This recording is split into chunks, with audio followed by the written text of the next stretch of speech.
Sir, good afternoon. So ito ang ating PC build na pinabuild mo. Okay, so okay na po siya. Ayan po siya, sir.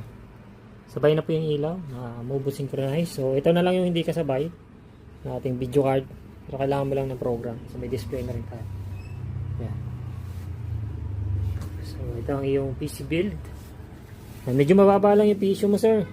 Dapat 750. Bronze. Kasi ito po ay 680 plus white lang.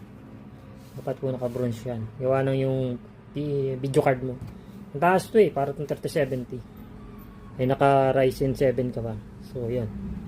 Tapos naka IO cooler ka pa. Siyempre, babatak yan Lahat yan may wattage. Kanya-kanya. Okay. So yan ang update. Update na lang kita pag maayos na yung wiring. Ayusin ko na lang. Okay. Thank you. Sir, afternoon. So ito na po ang ating casing. Yan po siya. Yung ating build. So may display na, sir. Detected naman. TDR5. Okay. So yung pan natin ginamit ito. So additional lang to. Then siren. Yan. So yan yung IO color.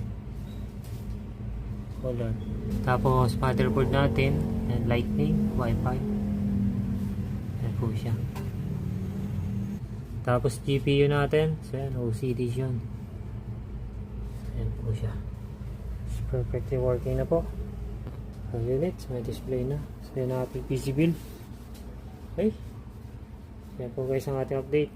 Thank you for watching. So ito na